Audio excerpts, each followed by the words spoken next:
my goodness. Huh. We here. We made it. I got storms over here. Everybody, so listen. If replay is glitches Sonny, where are you, Sonny? and they hear you. I can hear you. Sonny, I don't know. No, we don't see you. Nope, it went black. Nope, you on a black screen, girl. She on a black screen. I'm in a hotel room. You know, we just doing all types of stuff today. I'm glitching. Hey, I'm a robot. But we made it. But we here. made it. We We made here. We made And it. the big gust of wind just went by. Oof. Oh Lord. Come on, Sonny. Well, let's get started. Sonny gonna Yvette Chavez. Hello, Yvette. Annette. Anita. Hello, Anita. Hey, ladies. Annette and Yvette. Hello. Good to see you guys. Glad you made it. There you are, Sonny. Hi, yes, Sonny. She's back. Hello, Annette. Hello, Yvette. Does that say Yvette with an I? Hello. Yvette. Yes, it's Yvette. Yvette. Hello, Yvette. And my lights just flashed. Lord, my lights just flashed.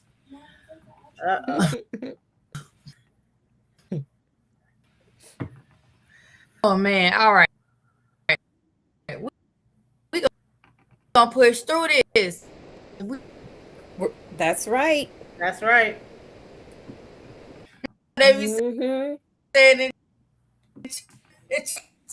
And I'm girl, we hear every other word.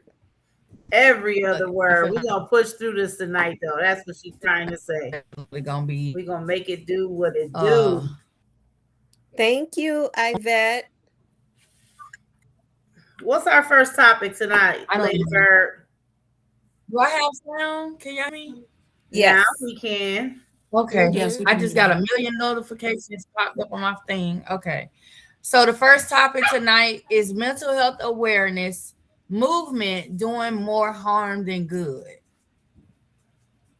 So, you know, that it's a whole movement going on right now with mental health. You got people making sure that we're going to therapy, that we are focusing on us and make sure that people just not driving us crazy because they can do it. Like this thing driving me crazy right now. But people are definitely, yeah, it's driving me crazy. See, they laughing. I said that about 5 minutes ago. But it's real. Look, we gotta laugh, boy. I gotta laugh. But no, so you know what? How's she playing with the glitch, y'all? And you know Lord, what? You know what else is driving us crazy? This current on me, dog. It's crazy. Oh man. Oh, okay, while I'm not, let me get my words out while y'all can hear. Yeah, go ahead. So yeah, let me get my with mental health, I do feel like the movement can do some harm, just a little bit, not a whole lot. I think it helps more than it harms. But I think people misunderstand a lot of times what it means to be aware of our mental health. A lot of people feel like people are trying to control their lives. Oh, you need to do this and that. Oh, well, if you're feeling like depressed, then, you know, when you just start expressing yourselves, a lot of people, when they have a lot of self-expression, people get confused with that and sometimes want to throw you in this category of being quote unquote crazy. And it's not that we're crazy. It's just, you know, sometimes we just need to take a step back and really focus and pay attention. So I think when you start expressing yourself, a lot of people, when they have a lot of self-expression, people get confused with that. And sometimes when it goes to the category of being, when it gets misunderstood, I think that's where the harm comes in at. Who's talking? Hey, Maria. Hello. Hey, Nobody now. Maria. Anybody want to jump in? So I mean, Maria, you Maria. know, when you talk about mental health, right? I feel like because for so long people weren't talking about mental health, right? It was this hush hush, what happens here stays here mentality. We don't talk about that, oh, that's, they just, how they act type of thing. Then now they're pushing it so hard. Like you said, it's still a stigma behind it, even, to the point of, okay, you want to get the help, right? But it's like, oh, you having mental health issues? Oh, you got mental health issues. When at the end of the day, I think everybody has mental health issues. Everybody gets anxious. Everybody has been depressed a day or two. Everybody has been feeling like their life is going down the drain, right? And all of that is considered mental health issues, right? But because like you said, the push for mental health is doing more good than harm, but there is some harm behind it because people still don't want to be labeled, because we label everybody with something. Everything has a label. Like, if you get a toenail that's hanging out, what is that called? What do you call a toenail? Hangnail. Like, Hangnail. everything got a name. Everything has to be labeled, and people just don't want to be labeled. And Right. because they don't want to be labeled, they don't want to get the help that they need because they're going to be labeled. Even though people, it shouldn't matter, right? Like, it shouldn't matter if you have been labeled, that you need mental health counseling because you have anxiety.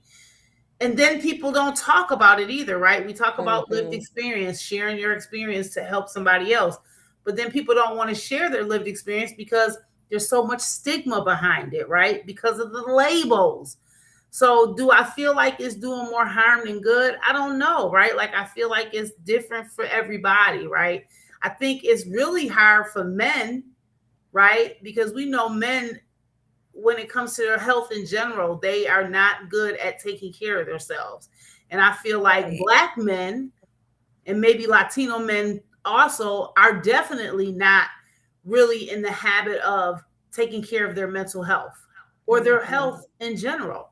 So, I mean, I guess it's half and half, right? I guess people just have to be comfortable enough in their skin to know that it's my mind, it's my body, it's my health, my well-being. I need to make sure that I'm okay. And who cares about what other people think or say or what they label me as? At the end of the day, if I take care of myself, I'm gonna still be here another day. I can be the mother and the father to my children. I can be a great worker. I can be a great citizen. But if I don't take care of my mental health, there's so many bad things that could happen to me and possibly others.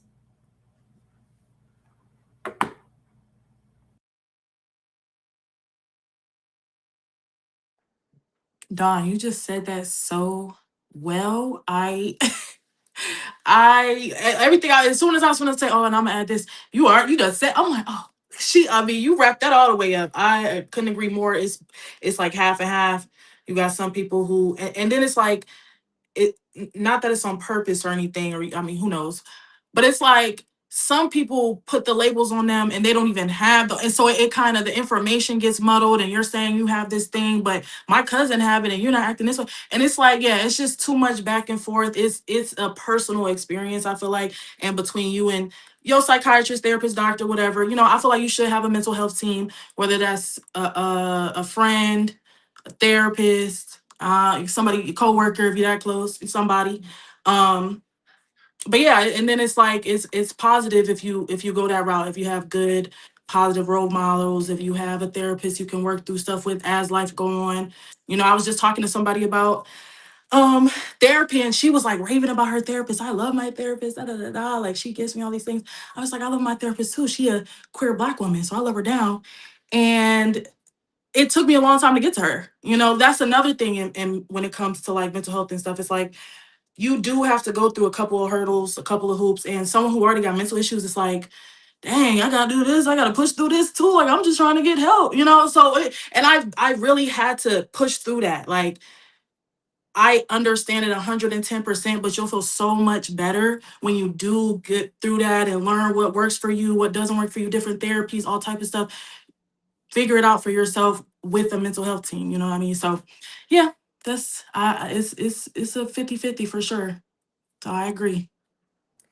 And I grew up in an era where, especially in the African American community, um, they didn't believe in seeking therapy. And even still, a lot of Black people just, it's taboo, to see a therapist.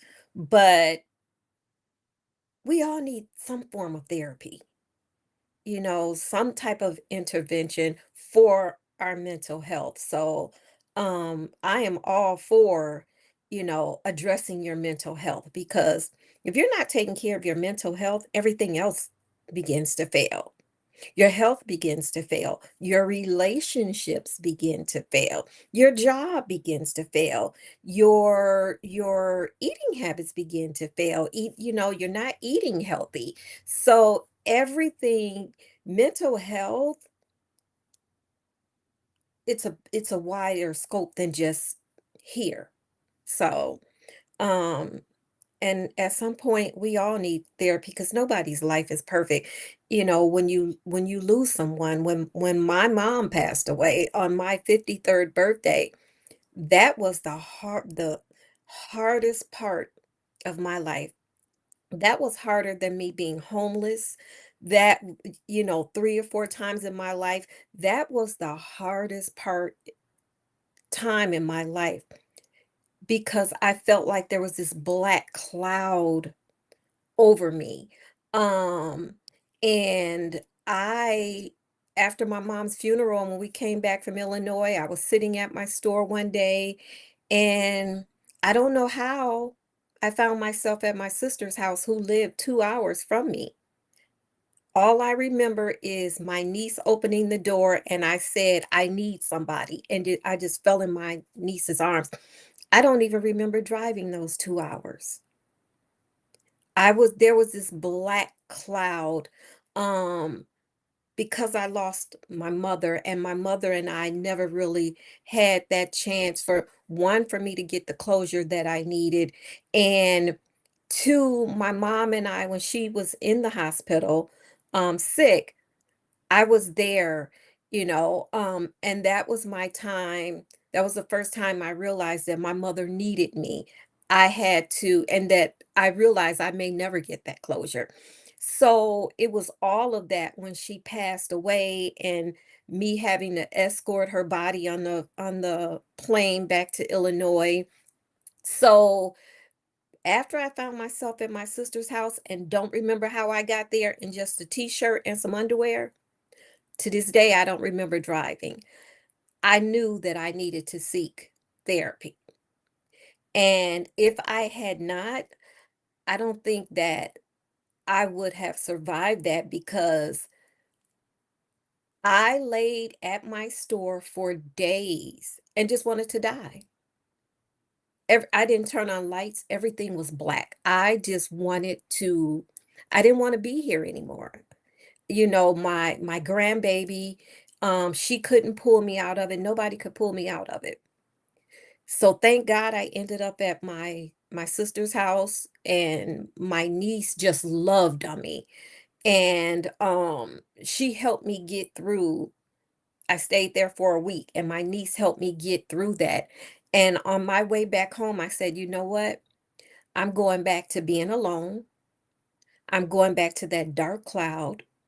I pulled over on the highway, got on my phone, and found a therapist and drove right there.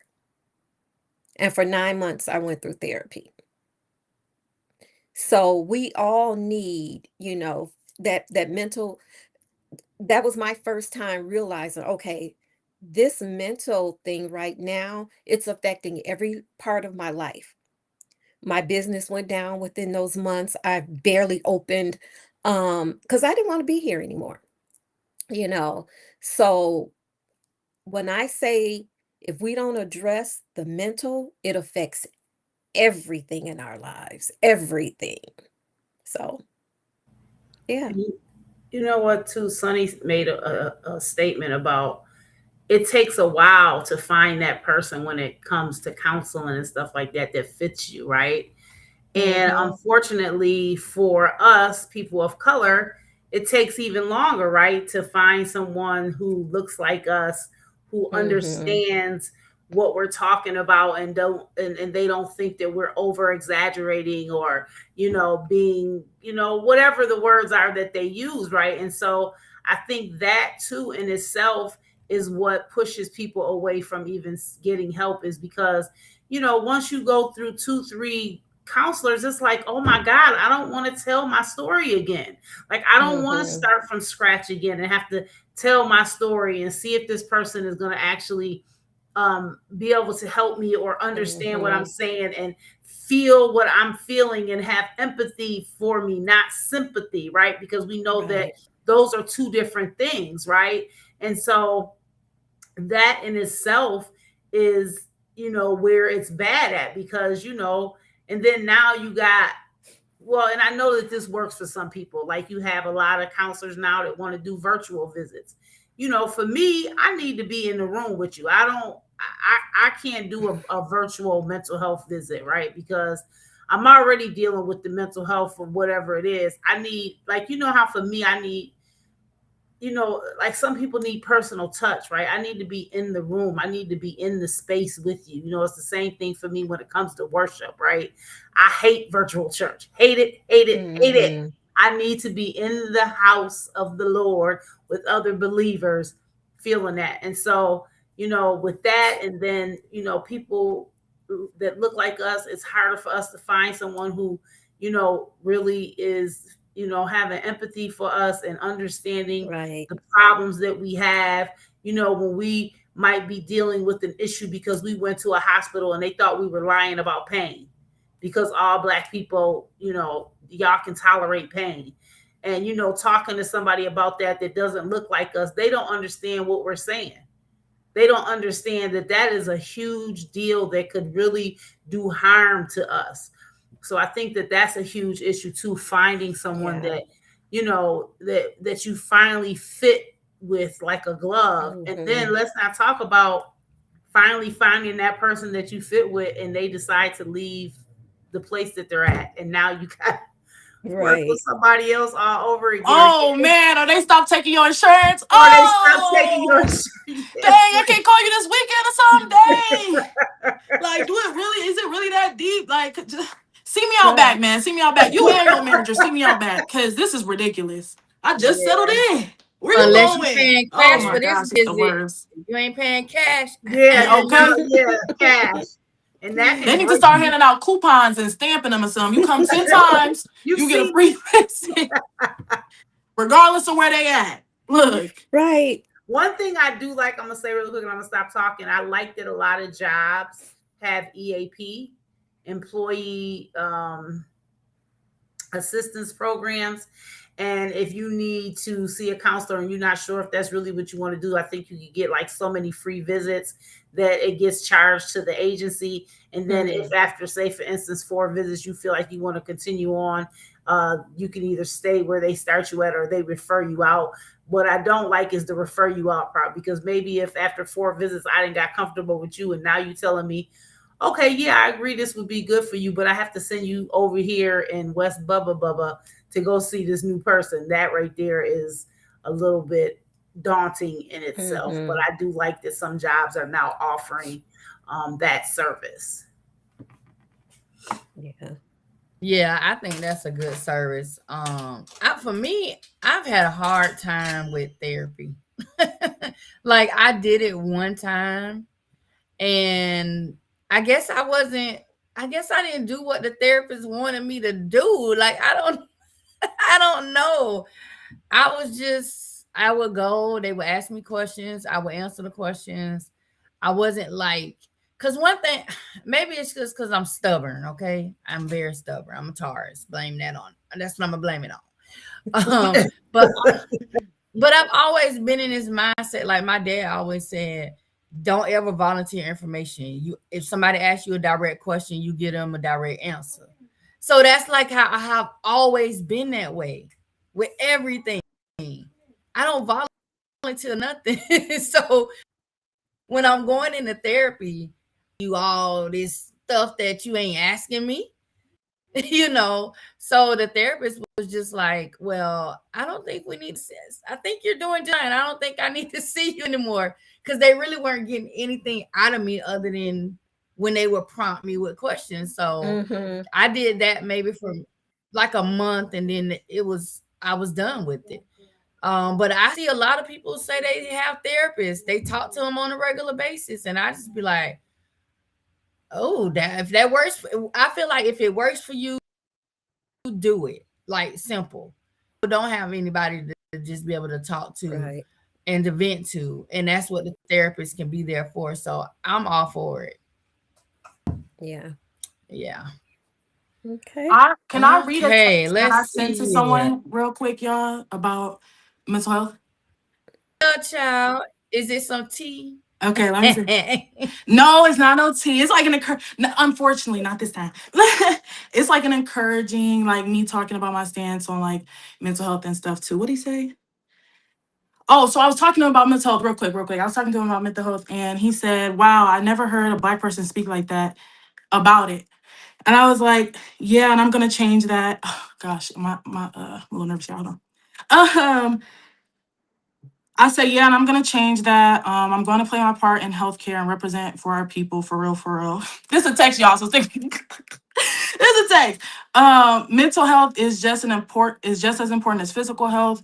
We've been fooled. We've been played, and we've been blinded to resources, looking at proper healthcare as white people things or rich people things, or even a waste of time.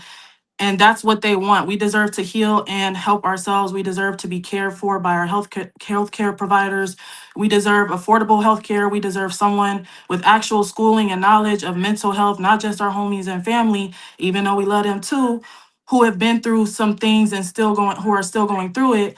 We deserve to be educated on and aware of our bodies, minds, spirits, not just for ourselves, but for others. We deserve to express ourselves and love ourselves out loud without it feeling like, life is hard. I just got to be hard body and keep the trauma close and stick it out. Whole time it's PTSD or bipolar disorder or chronic depression, etc. It's more ways through this than being hard body and pushing through with tunnel vision until you break. So yeah, I sent that Girl. to somebody. It yeah, Girl. yeah.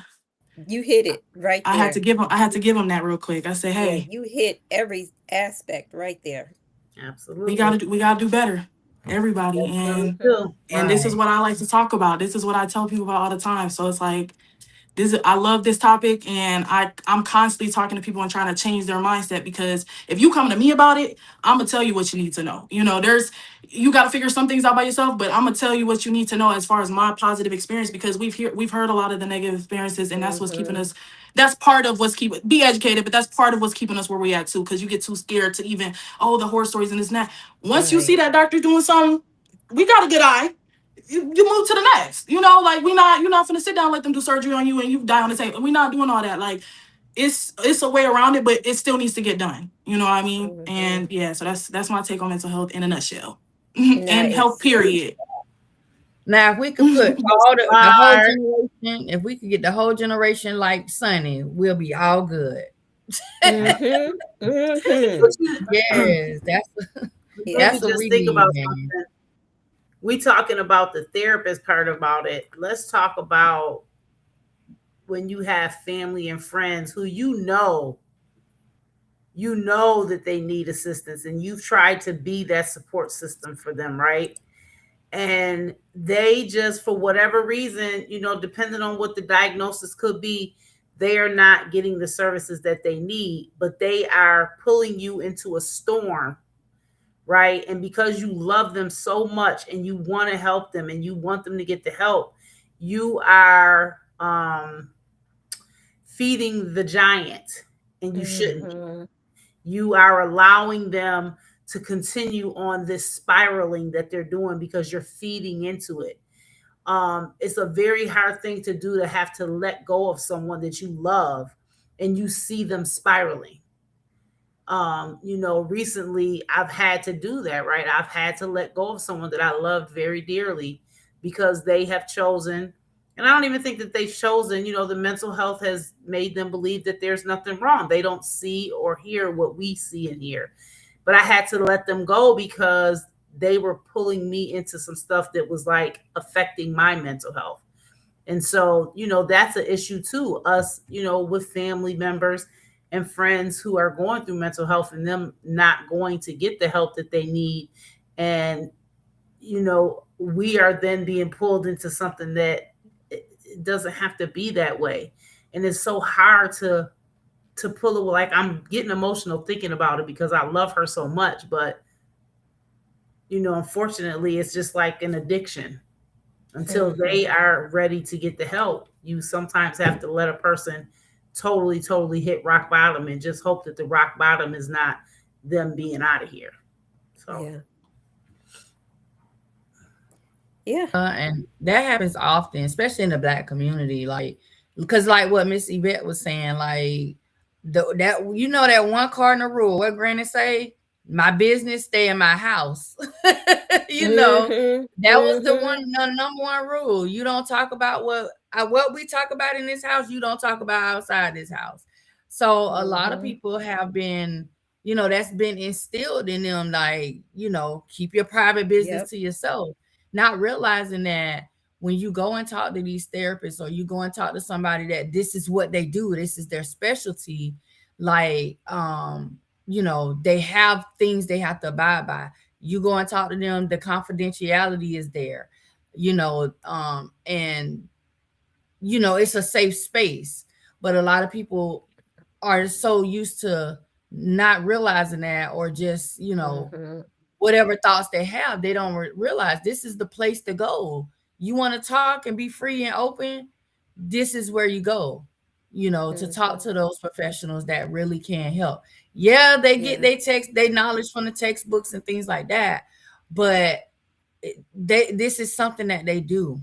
Versus, we could go talk to our cousin, our auntie, but sometimes that cousin and auntie is gonna keep you going down the path of the wrong way.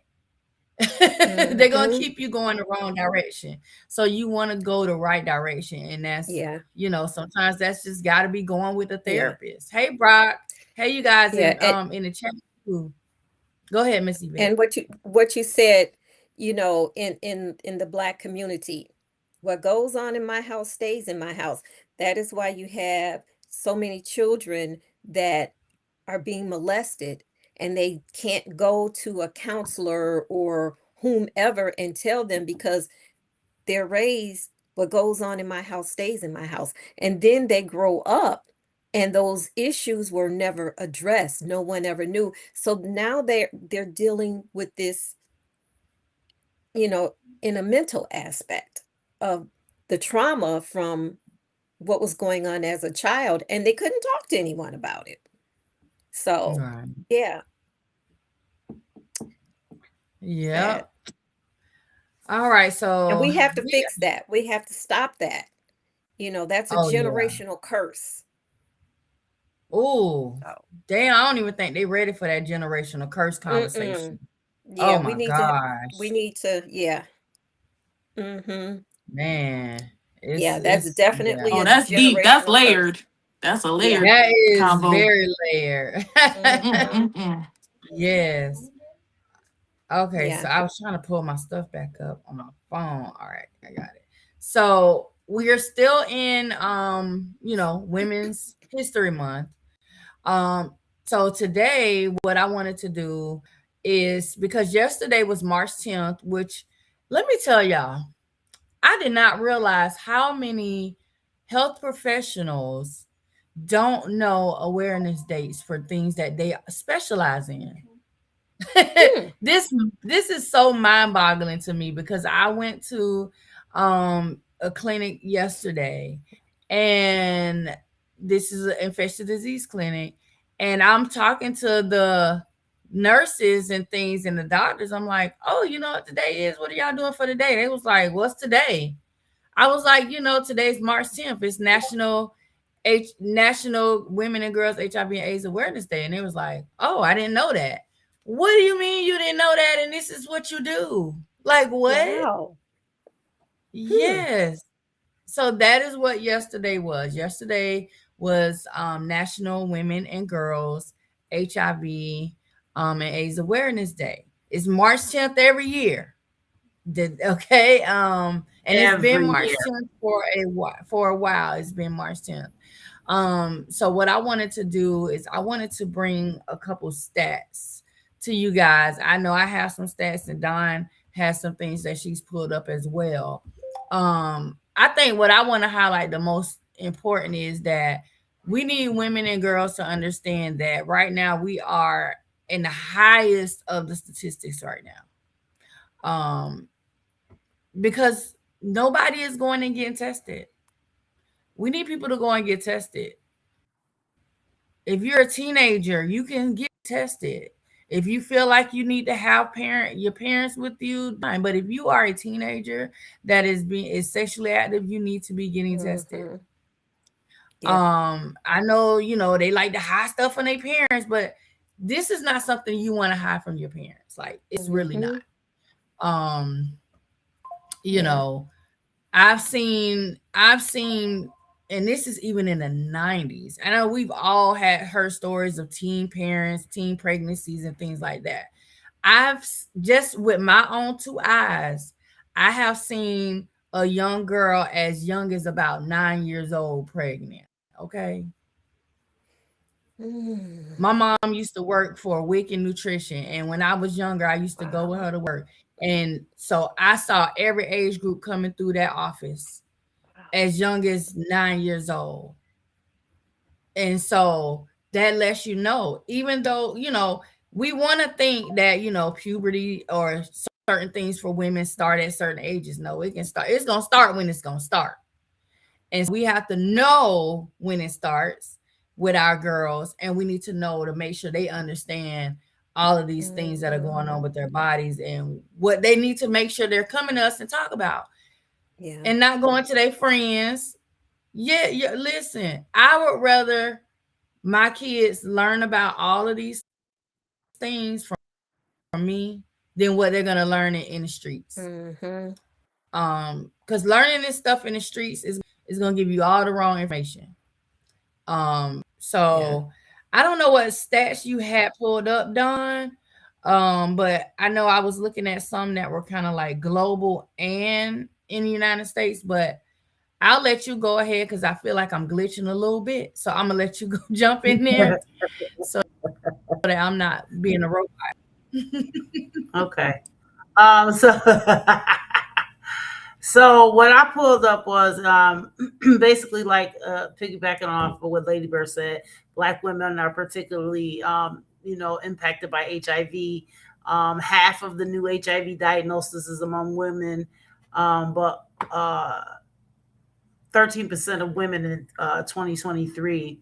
And then the new HIV diagnosis rates among women in the South are nearly twice as high of those in the region in the U.S. So that's another thing. And women of color are the lowest on the lowest of women who are using PrEP, which is a medication that you can take to not contract HIV. Full disclosure, I'm a woman living with HIV.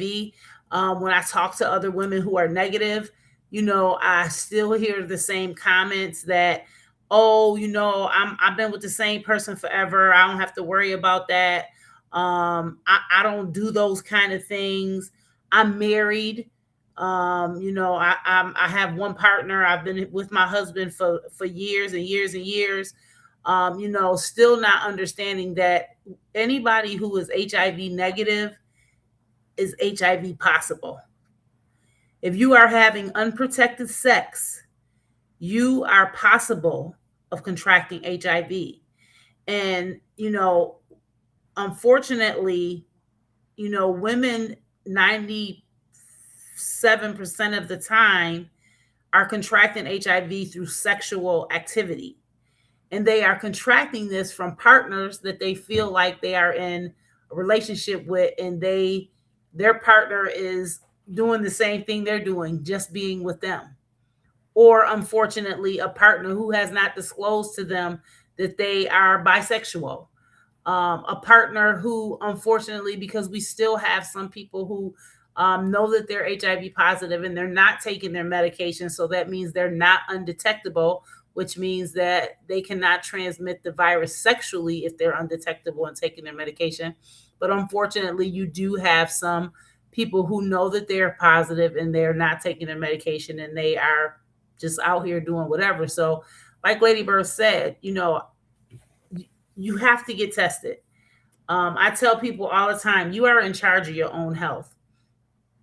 I know I get a lot of pushback for this when I'm doing education, but it's not my responsibility to tell you that I'm HIV positive. In one breath, I'm going to say that. On one side it is, but on the other side it's not. It's your responsibility to have that conversation before you sleep with me. When you are about to have sex with me, before I even get to tell you, you should have already asked me for my status. You should have already asked me for my status, because there are some states that you do not have to disclose your status if you choose not to, if you are undetectable. So, personally, I am a person who discloses because I was, in a situation that I wasn't told and I wasn't given a choice. But we are in charge of our own health. Before you decide to make a conscious decision to have sexual intercourse with somebody, you need to have these conversations, or you need to be protecting yourself. And that's PrEP, that's condoms. As adults, we have to be responsible. And like Lady Bird said too, when I worked in the clinic, we had a 12-year-old come in and test positive for HIV. That broke my heart. 12 years old. 12 years old. Wow. So please, ladies, please, please, please. I don't care if you think you got the best man in the whole world. What will it hurt to every year when you get your annual visit to go get your breasts checked, to go get your poon checked? Just get an HIV test. If you know you good, what would it matter? Just get tested, just like you get your blood work for diabetes, for high blood pressure, for cholesterol. Go on and slide that HIV test in there. Yep. Protect yourself. Yep. You are the protector of you. Mm-hmm. And just to add on to what she said about like the disclosure part of it, because I wanted to make sure people did understand that part too. A couple of the states that have updated their laws to align with current science and they removed criminalization from their laws are California, Colorado, Illinois, Iowa, Michigan, Missouri, New Jersey, Nevada, North Carolina, Virginia, and Washington State. So those are states that have removed criminalization, and they've updated some of their other laws too. Because a lot of people don't know that a lot of states do have laws just in regards to STDs in general, not just with HIV. There's other laws that they can find it. Look, if somebody's called police on you, they're gonna find something in the statutes to you. So I tell everybody, know the laws in your state. That's something that's very important. Just know what's going on where you live with anything. Right. And yeah, our women are getting these high diagnoses. A lot of them are from heterosexual relationships. Mm-hmm. That's where it's coming from. And they're coming. So that means they're coming from a man. And we not bashing the men. However, a lot of men don't like going to the doctor. So if they don't like going to the doctor, they're not going to get tested. They're not going to get checked. Mm-hmm. They're just going to assume, well, you went to the doctor said you good, so I'm good too. Mm-hmm. And we can't have that. So that's why, like Don said, it's important. If they're not asking you your status before you can open your mouth, you need to be questioning something. It should be a question of something before you laying down with somebody and having all those things going on. You know, And the little if you poker stuff. and also, you know, if you have somebody that you, so say for instance you're a woman and you are very adamant about condoms, right? And you meet somebody and y'all about to do whatever, and they are so, I mean, they arguing you down about not using a condom. Remember we talked about this: red flag, purple flag, orange flag. Why you like, I don't, you know, like you don't want, you don't know what I got, I don't know what you got. Right. Right? Like, what do you why we can't just, you know what I'm saying? I don't know. You just gotta protect yourself. You know, at the end of the day, you have to protect you. You just have to. Yeah. You cannot Amen. depend on somebody else to worry about your well-being. I'm sorry, you just can't. Yes, you would hope that people want to do the right thing, right? You want to hope that people want to disclose to you, you know, and give you a choice. You want to hope that people are not, you know, again, like Lady Bird said, it's not just HIV. People, syphilis is on the rise. Mm-hmm. The babies that HP. have been Yeah. birthed with HPV. HCV, all types of stuff. Mm-hmm. So again, Yeah. you have to take care of you. I beg Yeah. and plead y'all to please, please, please, if you're having sexual relations, please make sure And that you are getting tested. You are having these hard conversations. And if you don't want to have a conversation, make sure you're using condoms and PrEP. Now, before we yeah. go on this, I wanted to answer or see if we wanted to answer this question in the chat. Oh yeah, Lady. Alpha. Hey Alpha. I Yeah. see Alpha is on YouTube tuning in. Alpha had a question. Alpha wanted to know, so all of what you're seeing is a direct result of women leading the sexual revolution. So the question is, do women want to go back to regulation in dating and mating like before sex revolution? Do any of y'all want to answer that question? Little Don went on mute on that. Woo! Huh? Go on, Sonny. Go on, Sonny. I see you. Go ahead. Get it. Get it, girl. Get it. I'm Get it, trying to Cause I'm like, what you mean, like regulations? What type of regulations was going on? I think he's talking about when women, you know, couldn't over go nowhere sexual or without a something. man. Yeah, like yeah, they couldn't do anything without a man. They could, you know what I'm saying? Well, I was just talking to somebody about this, honey. I was like, women done been through a lot. Like the history of this country and the way that we were treated, women, period, black women especially. But then you got women, we couldn't do nothing without a man. Imagine being a man, you can't do nothing. Come on now. And we fought to change that, and we still fought. Like, that's the type of equality we're talking about. Because you say equality to somebody, and they like, oh well, I don't need to open doors. Oh well, then I don't need to do this, or y'all need to give me my flowers too. And that's not even the type of equality we even talking about. Like, we literally mean same pay. I think that's a personal thing. If that's what that person want, then yeah. But what we're talking about as a whole and what we're fighting for is equal pay, you know what I mean? Just to be seen as equals, at least in the work field, in the medical field. They know all this about a man body, don't know nothing about a female body. You know, like, it's so much more that go into it. So I mean, we really came from a far place, but we're still fighting to this day, and it's just not the same. We're still trying to get that. So to answer that, I wouldn't want to go really back to, I think it's like, and I say our country because in other countries, the women are put on a pedestal, and you can have roles and it not be demeaning. I think that they took our roles and they devalued them, and they tried to make them demeaning. Like, for some reason, I don't know why you can't appreciate that we cooking for you every day, or why we cleaning everything for y'all, why y'all going out hunting or whatever you say you doing. You know, but like, if we talking about that far back, like, why would you come here to America and then try to devalue that? Like, you know what I mean? They're not doing that in a lot of other places. But no, here, no, I wouldn't want to go back to that extent of, oh, I need a man for everything, blase, blase. No, I'm cool off that. Now, I feel like we should be equal. I feel like we should play to our strengths. I feel like women do have certain qualities and men do have certain qualities. And if we come together and we both appreciate them and not try to one up each other or try to say, oh, you're trying to get this, I'm trying to get that. Like, we should be coming together, you know, especially black men and black women, because we be going through the most over here anyway. So we got, at least let's be the example, and then maybe everybody else will follow. Okay, because that's what really needs to go on. Right. And I want to go back to something that Don and Lady Bird said about, you know, asking a person their status. I take that a step beyond asking because me, I don't believe anything anyone says. I need proof. You and I, because you need to know my status, I need to know your status before we hop into bed. I haven't been sexually active in a couple of years, but what we're going to do is you and I together are going to go and get tested together.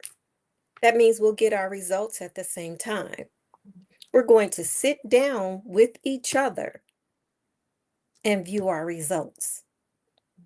Because I need to see things for myself. I don't trust anyone. I don't take anyone's word for anything. I could hear it storming outside, and you could tell me it's storming outside, but until I see it for myself, I don't believe it. So when it comes to my body, my health, my life, before I get in an entanglement with you, I need to see for myself, and you need to see my status as well. So if we have more people that do that, because you can't believe everything, because some people they want that 5-minute pleasure, especially men and some women, so they're going to tell you anything. Look, Missy Red, this what he gonna say. Hold on, I'm making loud. This what he gonna say. Come on now, girl. We too old for this. We too old for this. Is we gonna go on and do what we gonna do? That's what he Mm-mm, gonna say. That's what because you know what? Mm, You know what? And I have had men to say that, and you know what? We don't even need to discuss anything else. We don't need to discuss anything else because I take control of my life and my health. There are certain I couldn't prevent, well, I could have, but certain things you cannot prevent, getting cancer. You can't prevent, in a lot of instances, um, getting diabetes. I didn't prevent that, but I'm damn sure going to prevent HIV and AIDS because I'm going to take it a step further. You and I are going to go together to get tested. So, sex ain't never been that important to me. There are more important things in my life than 5 minutes of pleasure, 10 minutes, whatever you call it, whatever it Well, I is. was about to There, say, Yvette Renee, 5 minutes, girl. What's going on? girl, I don't care if it's an hour. My life is more important than being in the bed with a man. No, I get Facts. it. I get it. That's not a priority for me. Yeah. So, yeah. I Sonny, you was said you had something. Go ahead. Yeah, I was gonna add that I was on TikTok this morning, and I had came across a story of how a black woman had contracted HIV. The creator is Brittany, the content creator. That's who posted it. It's like a 12-part story. The story is called "Evil Lives Here."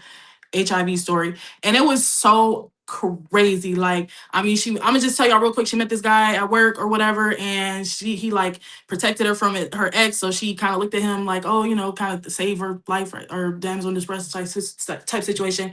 And then they started talking, and long story short, she had started getting sick. He was like, already he had a couple red flags that she needs to watch this because it was a couple of red flags. None of us would have went for that. But anyway, she like kind of ignored him. They went and got tested together. It was red flags around that.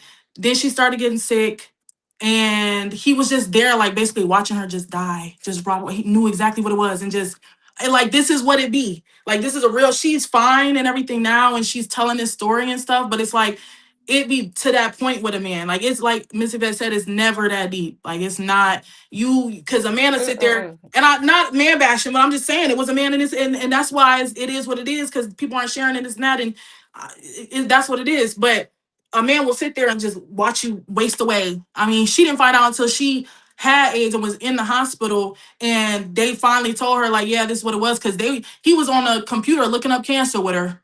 Oh, it could be this one, it could be that one. Da da da. Y'all need to watch it. It's Yeah. crazy. And then the last thing I was gonna say is when I was sexually active, I got tested after any partner that I had. Like even if I had a partner for a long time, we still would get tested, period. You know, like especially if it's like those situationships. Y'all can have situationships for 10 years and all that. Y'all know y'all not together that time. You're calling it a situationship. There's no way y'all just with each other, or one person is out and the other person out. You know, so you still get tested. That's what I say. That's what I tell my friends. You never know, and your body change over time, and you be successful or whatever the word is to things.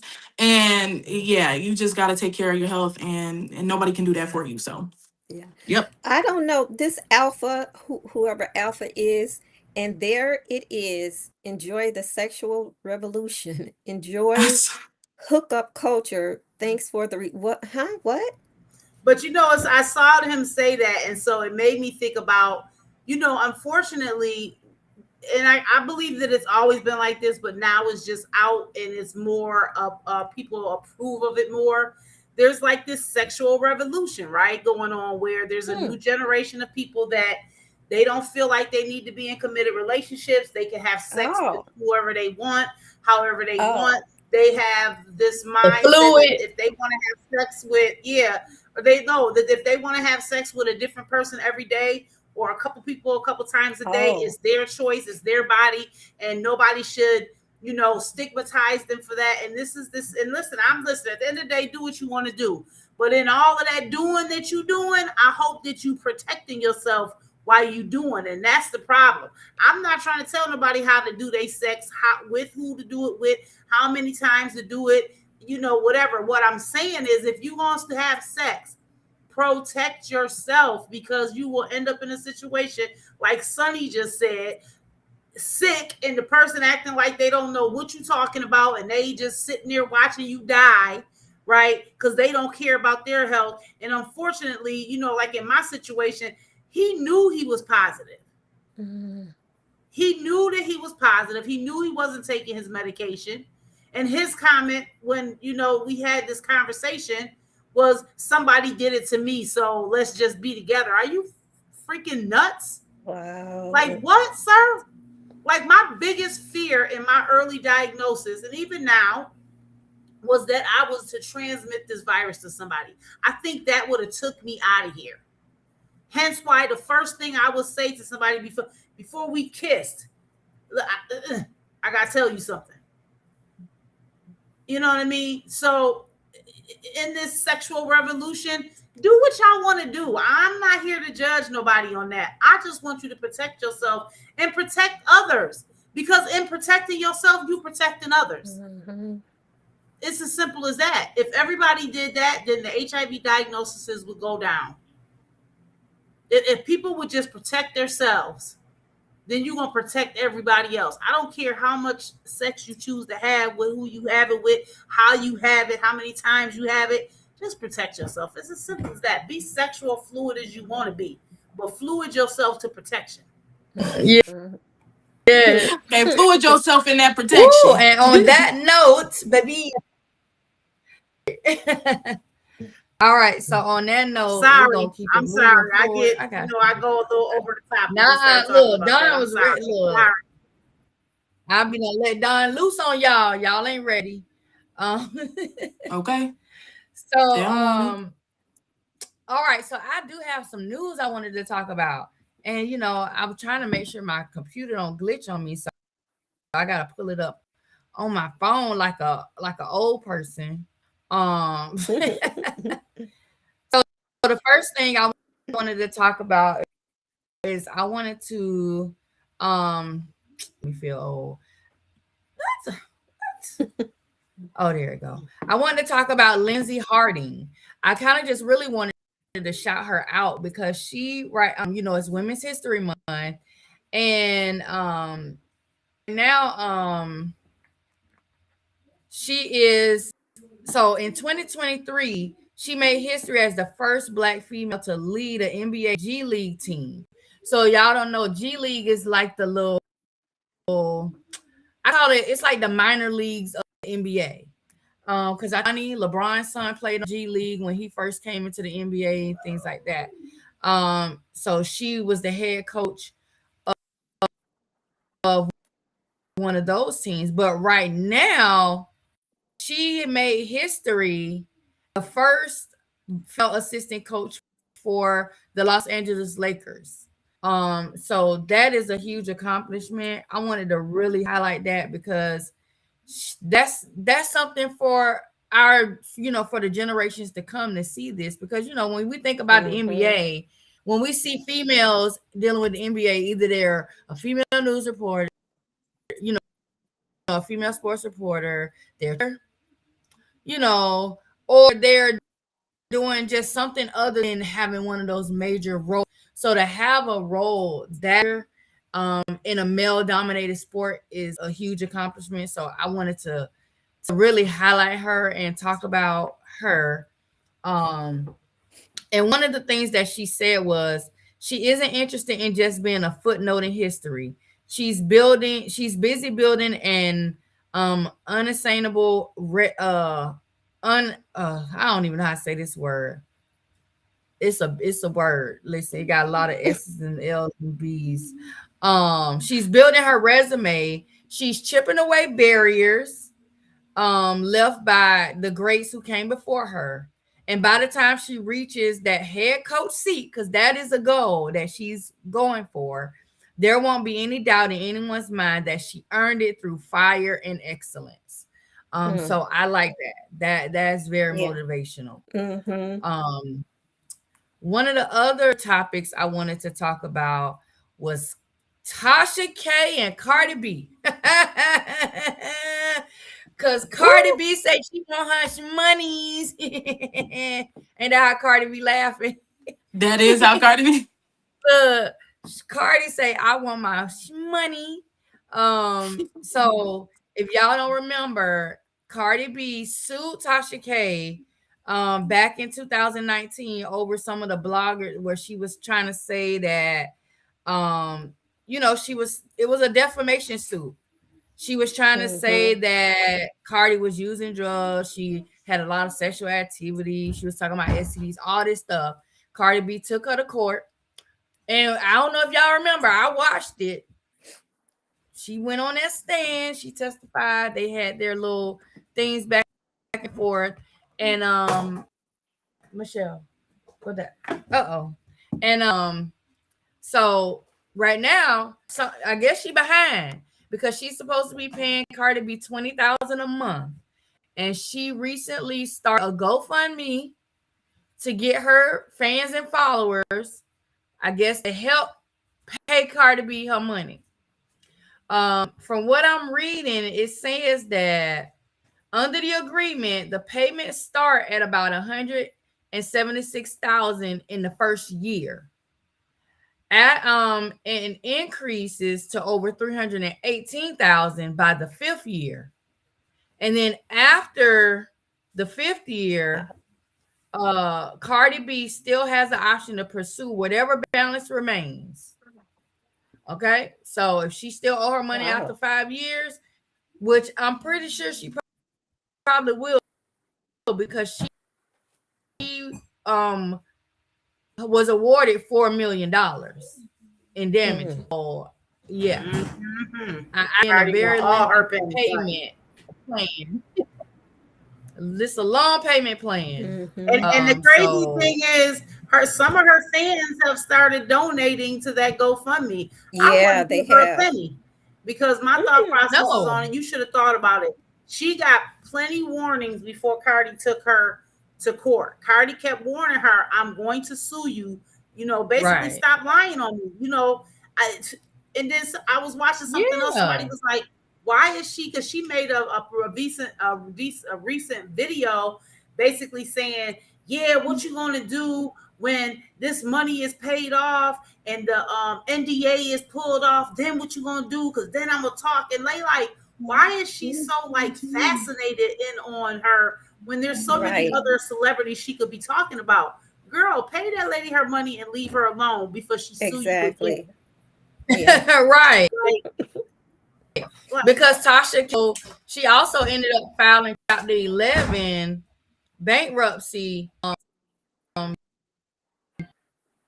to try to reorganize her finance stuff. Cardi like, I need to see your finances. she want her money, and rightfully so. I mean, stepped out and stepped on your tongue, and so you got to pay up. But I'm not helping you. I'm not going. I tell people all the time, I'm not donating to a GoFundMe unless I feel like it's a rightful cause. Because if I definitely don't donate to funeral GoFundMes, because we got too much life insurance that you need to be getting. I tell people all the time, don't send me a link saying donate for the funeral fund. Say it again. Say it again. Man, life insurance. My grandma used to make sure my life insurance, they used to come to my grandma's house a month, pick that payment up. Sure. So it's nothing you're out there now. buying, we got easy. Yeah. Yeah, while you're out there buying tennis shoes and Apple devices, 10-inch bundles. Yeah. No, for real. I mean, right. It's more important, because people will be quick to say, "Oh, I can't afford that. I can't afford it." Oh, you can afford it. You afford what you want to afford. And when your kids got to be out here looking crazy, begging people so you can get buried, that's one thing. I was so excited when I became 50 years old and I was able to get a policy, because in most states they will not insure you if you're HIV positive until you're 50. And so I was so excited. As soon as I turned 50, that was the first thing I did, was I went and got me a policy, because I'll be damned if my kids got to beg anybody for anything. Yeah. You're out there driving, paying a $900 a month car payment, but you don't have life insurance. Because that car getting taken back, baby, when you die. They can't even sell that joint. Yeah. Right. All right. So that's a whole one of the other other stories that, that's a whole nother show. Yeah. And then the last news thing I wanted to bring up was I don't know if you guys remember the story about Kendrick Johnson. So Kendrick Johnson was the high school student in Georgia who was found rolled up in a gym mat. And nobody, to this day, all these years later, nobody say they don't know what happened. They don't even know where his organs went. His family had a $1 billion claim that they did, and recently the judge dismissed it. The federal judge tossed out that $1 billion claim. So the parents are now in pursuit of, okay, you know what? You want to toss that out? Well, we're going to go for $10 billion. How about that? So they're going to be trying to push again, because honestly, the thing is, nobody wants to take accountability for what happened. If you paid attention to this case, like I did, like I took a deep dive into this, there is no possible way that this was an accident that took place with this young man. The way that he was in this rolled up mat, the mat, first of all, was too tall for him to just go up to fall into it, the way they're trying to say, oh, maybe he fell into it and got stuck. And he looks like he had some type of like defensive wounds on him. Like, it's just a lot that was going on with this case. And then to top it all off, you couldn't tell his parents where his organs went. Right. That's a lot. And so that's what they're doing now. The judge dismissed it on March the 6th, saying that the court again expresses its concerns about the inconsistencies between the various official reports on his death and the plaintiff allegations. But she ruled the Georgia Bureau of Investigations and certain defendants were shielded by the 11th Amendment, which is the sovereign immunity and found procedural defects. So it's just a lot going on. I'm pretty sure those other kids, they assume was around when this happened. They know what happened. They know what happened. Oh Lord. But I hope that go ahead, Missy. They always, when it comes to us, they always want to dismiss something or not charge or whatever, because now had this not been a Black kid, somebody would have been up under the jail, just like those mysterious hangings that's been happening in Georgia. Right. Oh yeah, in Georgia. They're all committing suicide. Yeah. Come on now. Yeah. Yeah. Yeah. But the parents, so with the new filings, what they now that they issued recently, they're accusing the judges and local officials of entering materially false, fraudulent, and felonious orders, and alleges a racketeering style conspiracy to hide the truth about Kendra's death. And the parents actually filed separately, so they each filed for $5 billion. So they did it separately. Yeah. So, and this happened in 2013. In case anybody was wondering how far back ago this happened, this was in 2013. But yeah, so I wanted to mention that because that's something that I've been following over the years, hoping that, you know, something would come of it, some type of justice for that. But you know, when we dealing with Georgia, we listen. I tell you, Georgia, people don't realize in the South there are still so many places in the South that are like what we call sundown cities. Sundown cities, yes, ma'am. You don't know what a sundown city is? Yep, I lived in the state of Georgia for 13 years, and I know how Georgia is. Yes. Yeah. And you at nighttime, you do not want to be caught anywhere dark if it's not your neck of the woods. Yep. Yep. All right. So one of the other topics that we were going to talk about tonight, we just been talking about all kinds of stuff, right? Was over medicating versus the undertreatment of women's mental health. So that's kind of talking about like when women are dealing with postpartum depression, or even with PMS, or one that I really didn't even know about was the PMDD, which is, it has to do with PMS, but it's like the chronic or severe PMS. It's called premenstrual dysphoric disorder. It's like crippling. And when I read what that was, I'm like, oh, that makes sense, because I've known girls who would have PMS and they would literally have to miss school because it would be that painful. They couldn't like come to school and things like that. And so that's a real thing, because I feel like just even as a Black woman, when we go to these medical places and we seek help, they already are looking at us a certain kind of crazy way when we talk about we're in pain. You've heard stories of women going into labor and either dying during childbirth or losing their babies because they're expressing what they're feeling and the pain they're going through to these doctors, and they're not listening. I went through that myself when I had shingles. I'm trying to tell these people, like, this mess hurt. And they saw it hurt because my blood sugar got so severely high, I was almost to the point of going into a coma and having a stroke.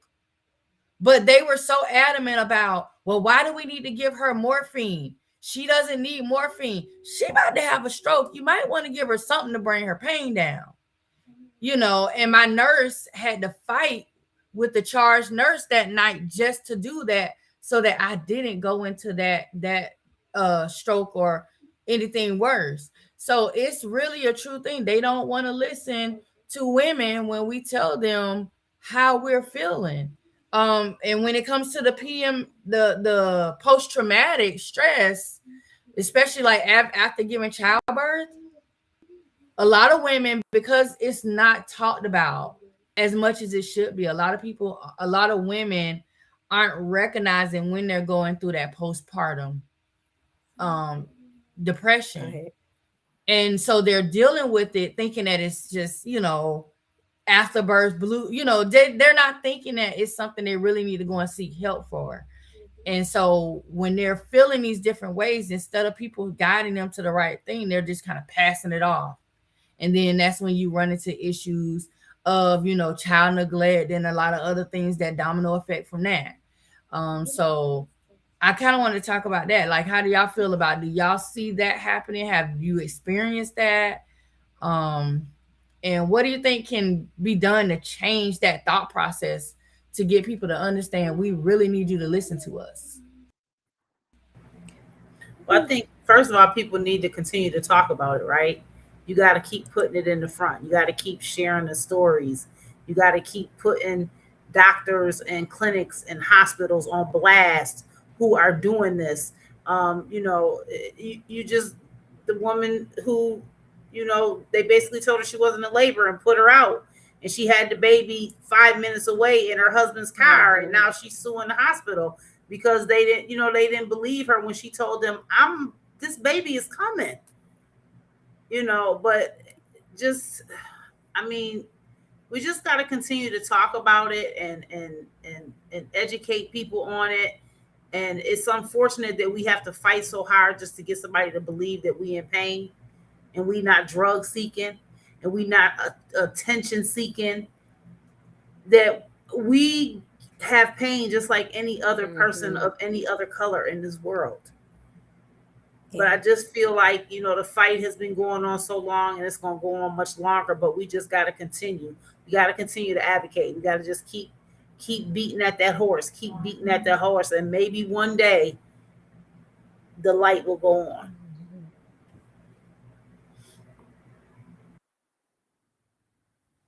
Yeah. Wow.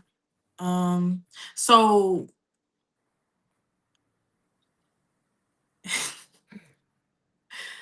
wow. I'm just thinking about my experiences and just going through testing, going through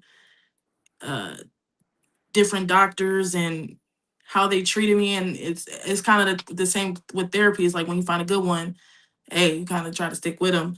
But to the PMDD, I feel like that's something that I struggle with. I actually looked into it to be like sometime last year, because before my cycle, like the week before, maybe like a week and a half, week before, it's like the feeling is so intense that you can't even, it's like mental anguish. I could be amazing. I could be great. Everything is going great. I had a good week, everything, work, school, friends, family, like got plans, all type of things. And I'm not even bleeding yet. This TMI or whatever, this transparency, I'm not bleeding yet. And it's just, I'll wake up one day and it's like mental anguish just take over my whole body. Like it's so deep. And I'm like, and I feel like I'm holding on by a thread. I'm like, okay, this is, I must, in a week or so, I'm gonna start bleeding or something. Cause this, and it's like, dang, you got ovulation. For me, so it's ovulation, you got PMS, but I don't know if you get tested for PMDD or whatever, but when I did my research, that's what it was more so leaning towards. So then you got the PMDD portion with the PMS, and then you got your bleeding cycle and then it start all over and all of that. But it's like, dang, like we don't ever really get a break. Like it just, it's so, everything is so intense. The ovulation part is so intense. The actual menstruation is intense. Menopause, premenopause, all those things. It's just, it's so much. But yeah, like just being a woman and going through that is really hard, because like I don't even know. Like I said, I don't even know if I get tested for that. It's just something I just found out about myself, and I'm like, this explains so much, because you got PMS and it's like not what I'm experiencing. And that's all that's talked about though. Like I don't even know about PMDD until I did a little bit more research, but it's just like, I'm like, oh, it's just PMS. But the way the amount that you feel, and it's like there's cramps, but the mental part for me is like I can physically feel it. Like it's crippling. Like it's like it's bad. So I'm like, I don't think that's what that is. Like I thought that I knew what PMS was, but it's not. It's a little bit deeper than that. So yeah, not even knowing about that much. You know what I mean? It's just, there's so many parts of us that needs to be talked about more, and there's so many people I wish that talked about their stories more, because everybody can have a little bit of insight. And I think that's what everybody needs. Scientists, doctors, people next door. Like I feel everybody should be educated when it comes to a woman just like they're educated when it comes to a man, you know, even yourself. And it's like we subconsciously just learn more about the next person or, you know, men, or and then we gotta step back and like, wait, we don't know nothing about us. Like, or like you research stuff and I'll be like, they don't know nothing about us either. Like, what you mean you don't know? Or you trying to figure out there's no studies on women. And I'm like, how don't we have a study for this? Like, why is y'all done had a 40 long study with all these men, a 40-year long study, but why we don't have no studies? Like, it's just, yeah. So sometimes I don't always promote self-diagnosing because Google be crazy and they say you got cancer in a heartbeat. But like, be realistic and go, you know, just, and then partner with your doctor and stuff, because that's what I'm going to end up doing is kind of, now that I have a scope of what it could be, I'm going to talk to a professional and be like, hey, this is what I'm experiencing, this what, you know, and just have that conversation. But educate yourself, and I hope more people talk about everything. There's layers and there's level to it. So hope everybody gets comfortable and start talking about their experiences as a woman, just growing up and going through doctor's appointments and things like that. So yep. It's crazy out here. It is, yeah, I agree. You know, it's something that needs to be talked about.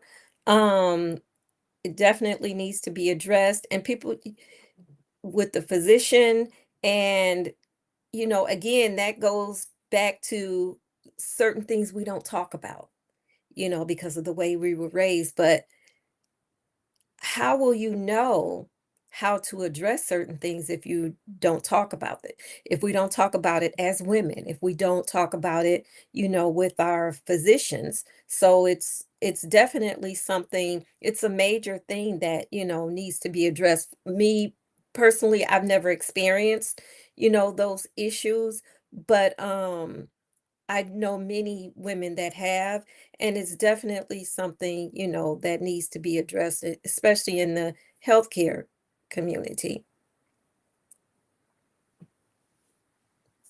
Absolutely. I agree. All right. Let's see if my computer gonna cooperate. Oh, let's see. All right. So I don't have nothing to sip on tonight. Y'all ladies got something to sip on tonight? I know Dawn had a little sippy a minute ago with a little orange on it. That I just spilled. You got a Bubly. Actually, no. Bring me one of my poppies from under the thing in there in the cabinet. What you call this thing? I've never heard. It's called Bubly. It's called a Bubly. The way I can't wait to tell. Oh my God, where my best friend at? So I can tell. What you call I'm it? gonna call it a Bubly. So a bubbly. No, it's a Bubly. Yeah. That's what the commercial be saying. Bubly. You popping her. It don't matter which one, baby. That's, you know what? I never even really listened to a commercial with Bubly. Yeah, because that was like one of the first ones came out, and I tried it. I liked them, but now I'm hooked. I do. I don't like the sugar. I don't like the sugar. I like that this is just natural and it's just straight to the point. I don't need fake sugar. If I want some sugar, I'll drink some juice or something. Why you gotta have sugary water, y'all? Like that. Okay. Don't get me started anyway. Room temperature poppy. I love a good poppy. I love a good poppy. Good poppy. This is what, orange. I'll drink an orange. I got water. You ain't gotta be slurping all in my ear. No, she over here slurping. I don't open it all the way. Oh, okay. All right, go away, children. Huh? No, I didn't. I don't know. No, it's delicious. Okay. All right. So, okay, sip and spill letter for tonight. Y'all ready? All right. So this says, I am writing because I'm going through something tough at work that I think a lot of women, especially in teaching, might relate to. And I'd love if y'all could talk about it on the show. I'm a middle school English teacher, and for the past 5 months, I've been dealing with ongoing harassment from a male coworker. It's not physical, but it's constant belittling, undermining comments in front of other staff, and sometimes even students. I get excluded from team planning. There's passive-aggressive emails copied to administration unnecessarily, and just a general hostile vibe that makes every day at work feel draining. Some of the examples is like he'll interrupt me in meetings to say things like, "That's not how we do it here," or call my lessons cute but ineffective in front of everyone. When I tried addressing it privately, he laughed it off and said I was too sensitive and can't handle constructive criticism. It's created a really toxic environment. I'm stressed all the time, second guessing my teaching, dreading staff meetings, and it's starting to affect my mental health and even my passion for the job I love for years. I've documented everything and reported it to admin and HR, but the response has been slow, and I'm worried about retaliation or being brushed off as it being a personal personality clash. That's what it says. As women who talk openly about career struggles and self-growth, I feel like this could be a powerful topic, especially for teachers or anyone in a female dominated field where coworker and drama and slash harassment can hide behind professional feedback. How do you stand up for yourself without being labeled difficult? When is it time to escalate or even look for a new job? And how do you protect your peace while still advocating for a respectful workplace? And somebody in the comments said, is that a male she's talking about? Yes, it's a male coworker she's talking about. So, well, I think first of all, she is documenting everything. That's very important. Documentation is key, because if and when if you want to escalate it up to HR, you need to have documentation and proof. When is the time to do that? I mean, I think it's at your choice, right? I mean, some people would have said, after the third time of something happening, have you spoken to them? I guess that's because I guess there's like steps to it, right? Like, have you let them know that, this is making you feel a certain kind of way, and, having the conversation, with them about it, and then having the conversation with them with somebody else, whether maybe it's not HR, maybe it's I don't know, like it's so many different ways. I feel like I'm just not taking no shit.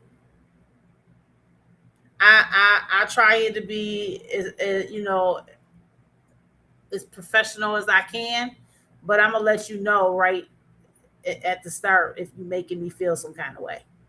And in my mind, when you say when is it time to make a decision on whether maybe to just get a different job, well, I mean, at the end of the day, is this a job that you love? Is this a career, or is this just a job? Are there 10 million other jobs that you can have doing the same thing but somewhere else?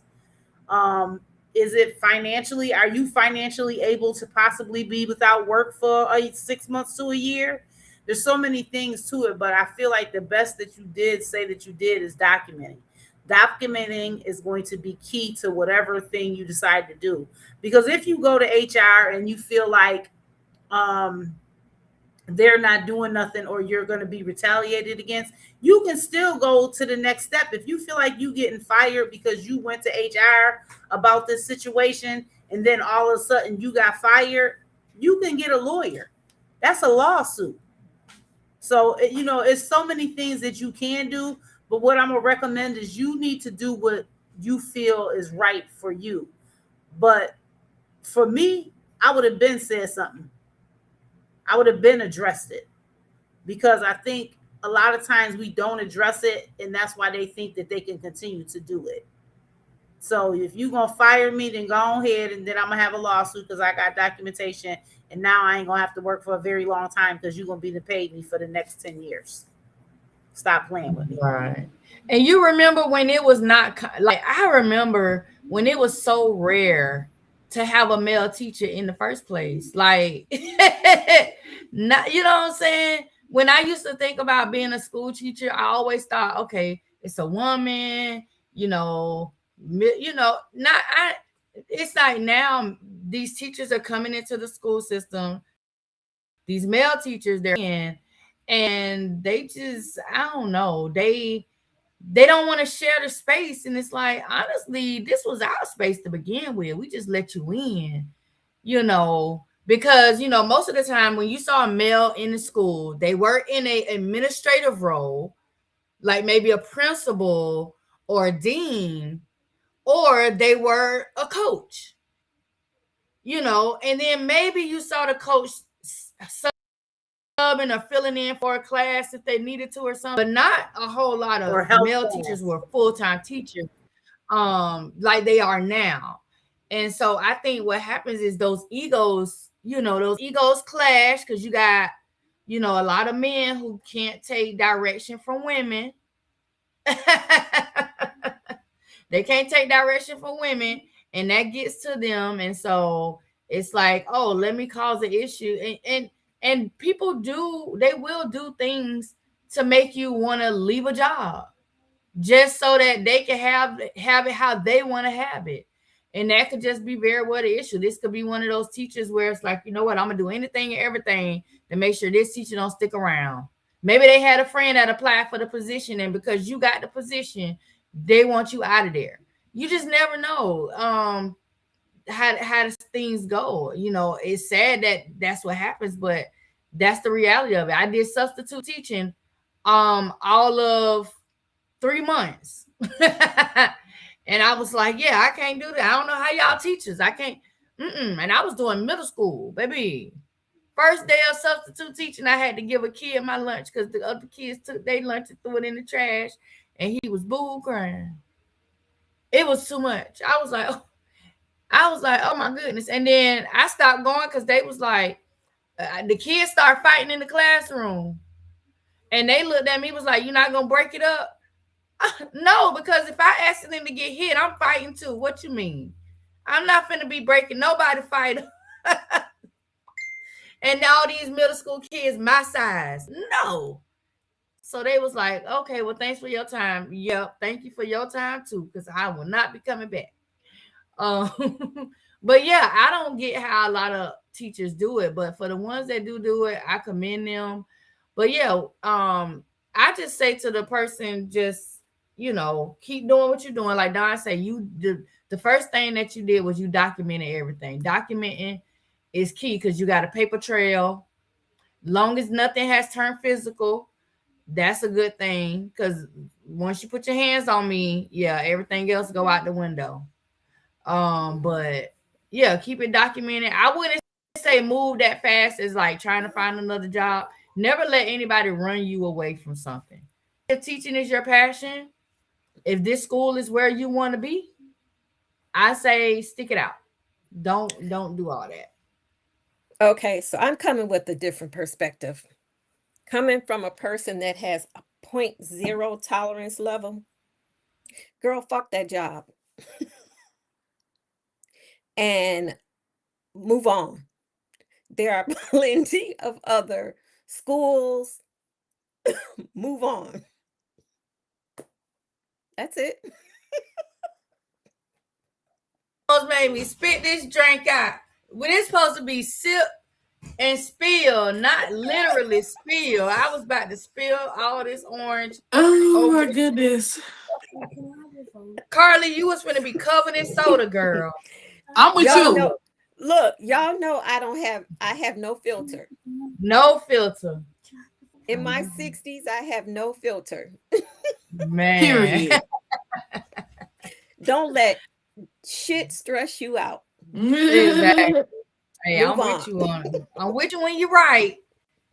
Because I think a lot of people do that. I like that. Too much. Stop letting. I feel like if I'm gonna be stressed out, I want it to be because I'm stressing myself out, not because somebody else doing it. Yeah. Okay. Protect your peace by all means necessary, including on the job. Protect your peace. I think that's what I got on my thing, on my cover picture on my Facebook page. Protecting my peace. Something to say, child.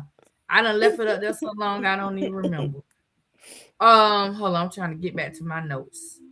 Okay, so where we at? Oh, Dawn, hurry up, girl. Hurry up, girl. Dawn had to step away Look, for a second. She finna miss Don the had neck to and step man. away. I Don know she had to about to step miss. away after She that. about to miss her old shirtless man. She about to miss Oh, it. come on, girl. She about to miss it. While we waiting on her, I'm gonna pull up something because I want to see what else. Don had to step away after I said that. Okay. Oh man, She said, "And look. on that note, I gotta take a lap, man. I gotta take a lap." Nah, I'm old. I'm old. When I gotta go, She I said gotta she go. old. I know that's right, Dawn. Listen to your body. Listen, Right. or I'd have been done for the So- rest of the night. So if y'all miss Monday, our sexy man of the week is Mr. Shamar Moore. Now, last Monday, I showed a picture. It was like one of his younger pictures. But I want to show how he look now because, girl, child, he over 50 and he's still fine.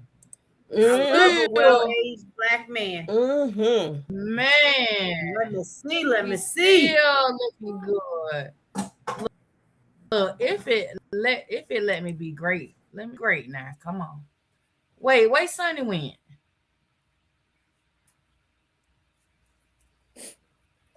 Holy Jesus. Okay. Oh, let me wipe Yes, that got a off. little sun. Let me wipe that. You Oh, you God. trying to brush that? Well, let me just. You trying to brush that sand off of that man? Yes, child. Oh, wait. My God, on today. Did I do that, Sonny, or did you do that, Sonny? My God, on today. Yes. Yes. So Shamar Moore, this is our sexy man of the week. So if you guys don't know, he was born in Oakland, California. And so a lot of people always ask, is he mixed? Is he this and that? So his dad is African American and his mother is of Irish and French Canadian descent. Okay. And he's lived a lot of places. At one point, his mom was a teacher in Bahrain and in Denmark. So he moved all over the place with his mother. His grandmother is from Canada, from Quebec. So he's got a lot of roots all over the place. He has one daughter finally. And I think for me, because I can't remember if his mom passed before or after his daughter was born. But he's always, if you know Shamar Moore, he's like a mama's boy. Mm-hmm. He is a huge mama's boy. And I know he took it extremely hard when his mom passed. And like I say, this was his first child that he now has, first and only child.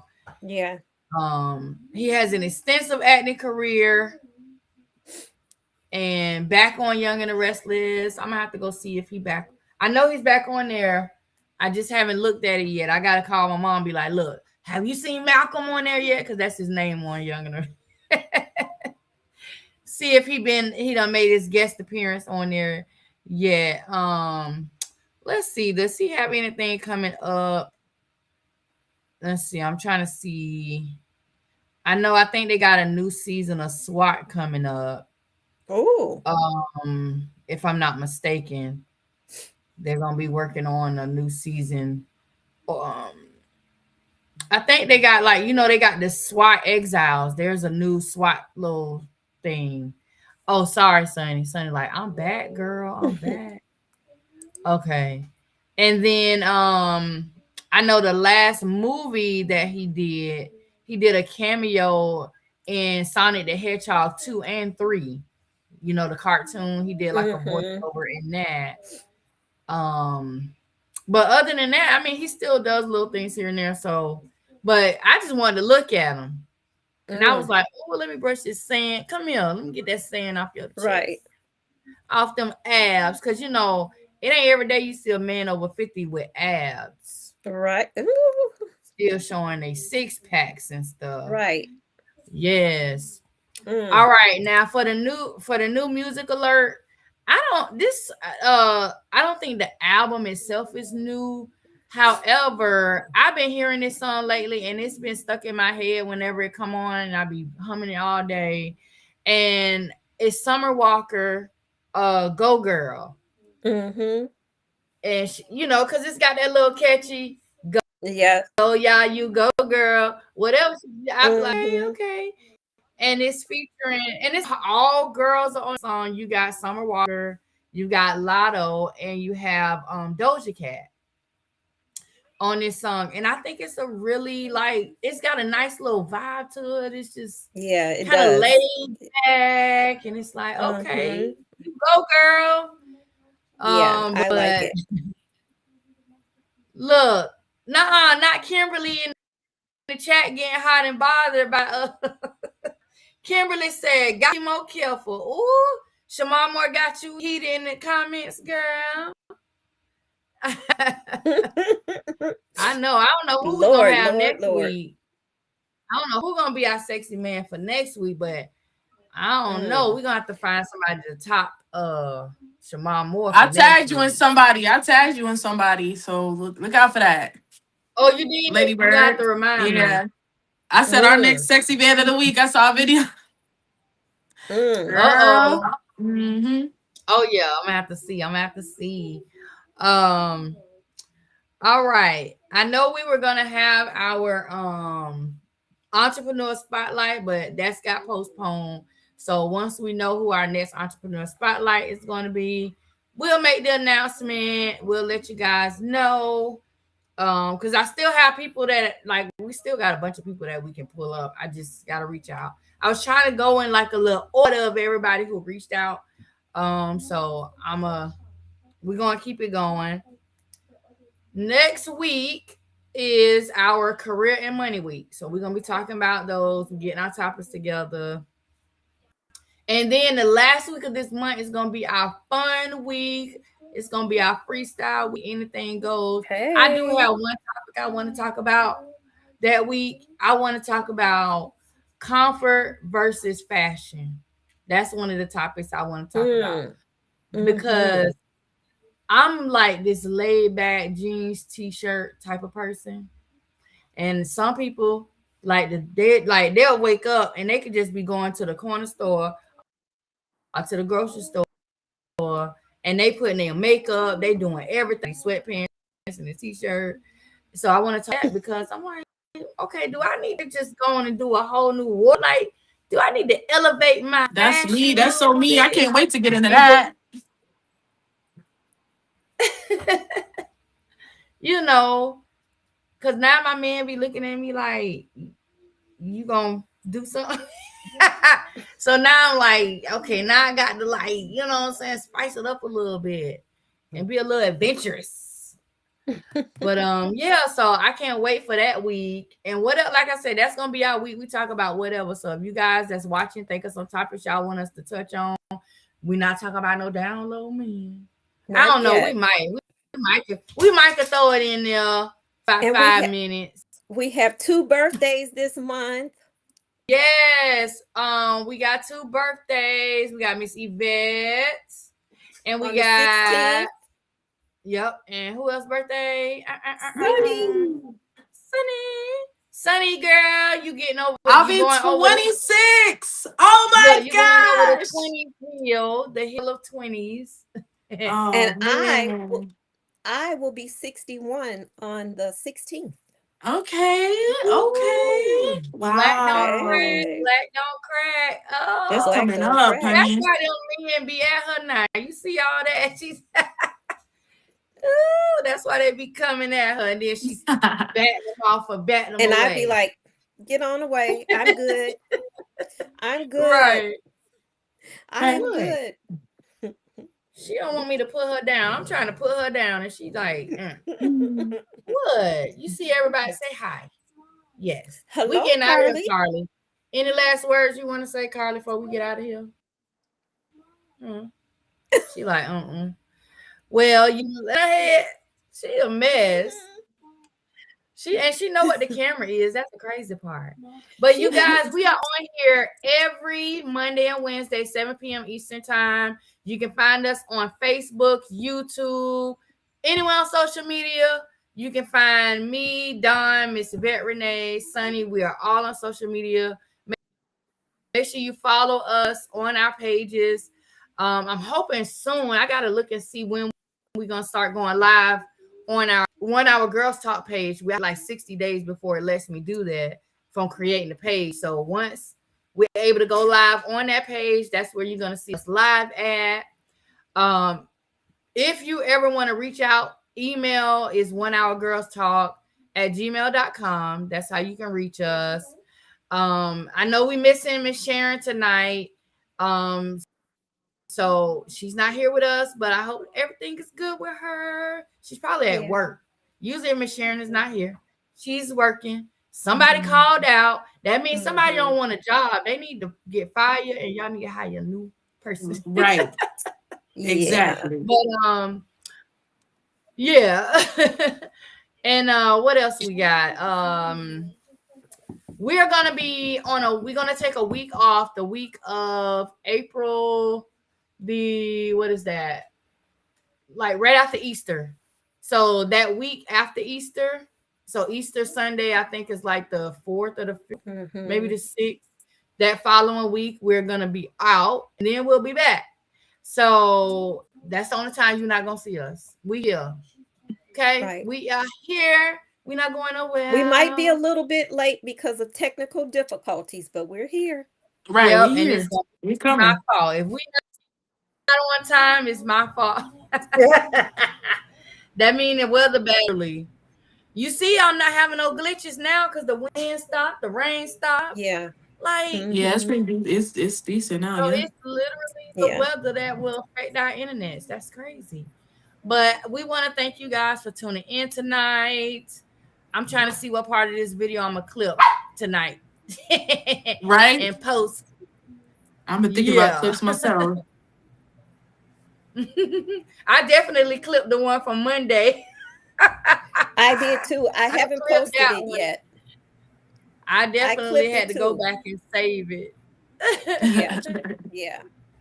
If y'all Oh, missed really? Monday, go back and rewatch Monday and don't miss like the last 15 minutes. Oh my gosh, that was so funny. Tune in. Yes. All right, you guys, we out of here. Okay, Boo-Lay drink. Bye. See you next week. Good night, you guys. Thanks for We'll coming. See you next Monday. week. Enjoy your weekend. Closing statement, get tested. Okay, get tested. Come on, Miss Yvette Renee. Know your Get results. tested. That's Know right. your status. Yes. And we don't outta add to the here. stigma. Yeah. Right.